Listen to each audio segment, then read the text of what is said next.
LiveLab continues to investigate the fear of finding out, or FOFO, a psychological barrier causing people to delay seeking medical advice when they have worrying symptoms. Previously, we met Tony, David and Polly, 3 people who have experienced FOFO. As we invite them back to input on the next stage of LiveLab, we find out for one of them in particular, the project has had a profound effect. The fear of finding out was holding me back from checking out how healthy I was, because I'm scared, you know what I mean? Once I realised, that's what inspired me to say, we'll go and have a health check. Spoke to the doctor says to me that you're going to end up having diabetes. So this experience motivated me to change my lifestyle. I've lost over 2 stone.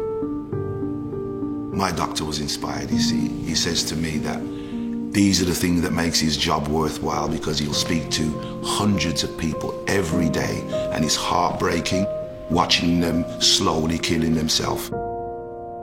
The team of LiveLab experts realised that to better understand FOFO, they needed to collect more data from the public. One of the ways to do this would be to create a tool with a fun gaming element. Today we're meeting with our 3 LiveLab participants, Polly, David and Tony, to update them on how we're trying to bring this fascinating tool to life. Alan is joined by game developer Max from Glitches. So how about this? Lost a couple of stones, so I'm over them now. Is that being stimulated by this, do you think? I decided to use the fear of finding out as a benchmark, so. I took myself off to the doctor not long after I last saw you and found out I had crazy high blood pressure. I've been on some amazing diet, and so I brought it right back down again. That's so brilliant. It actually has really It's worked. worked. Yeah. We realised that games don't just have to be entertainment products. And if you can somehow work with experts in their field to collaborate from a very early stage, which is what we've done with the LiveLab tool, you can use their expertise to kind of guide you, but constantly with the game in mind. And that is new. Whatever they develop would need to be engaging. It would need to keep me interested.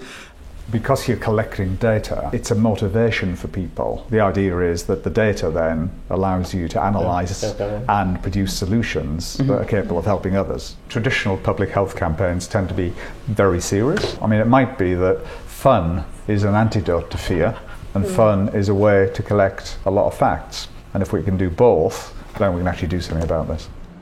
Max from Glitches is ready to present the revised concept for the FOFO tool to the LiveLab team.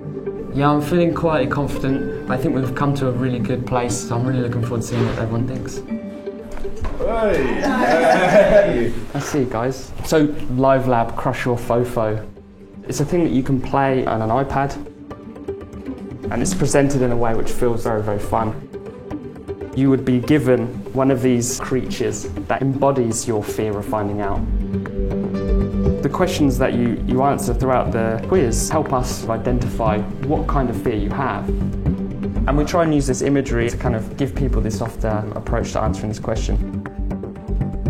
It's just fun, isn't it? From the Patients Association and our helpline, enabling patients to become totally in control of their own healthcare. Something like this really does fit well with our objectives. I can see this being really useful actually in a GP surgery on an iPad.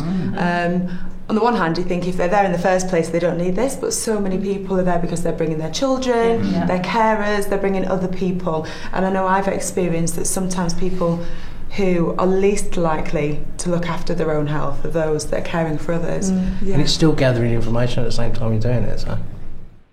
Obviously we need to get as many people playing the game as possible, so to get people talking about the game, we've enlisted Jeff Brazier. I'm Jeff Brazier, father of 2 boys, Bobby and Freddie, who are 13 and 14. They lost their mother, Jade Goody, 9 years ago to cervical cancer. I speak from the point of view, on behalf really of my children, going through their childhood with only their father, which is heartbreaking for them. Really, it was avoidable. In terms of the impact that her death has had on my children, it's devastating, it's irreversible. We don't get that hindsight. When it became life-limiting, I can imagine that it probably caused her a lot of pain. This didn't need to be happening, not just to her, but to them as well. I feel like the reason I'm here is I have a very strong message to parents that are maybe not in control of their fear. Think of your children and think of what you're leaving behind, potentially. So do you think in Jade's case that was actually the fear of finding out?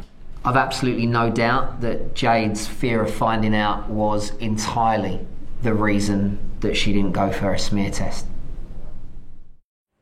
What I think the Crush Your Fofo app is going to do for people is take them one step closer towards either finding out that they're fine, or it will take them one step closer to finding out whether those symptoms actually belong to something that they need to be treated for.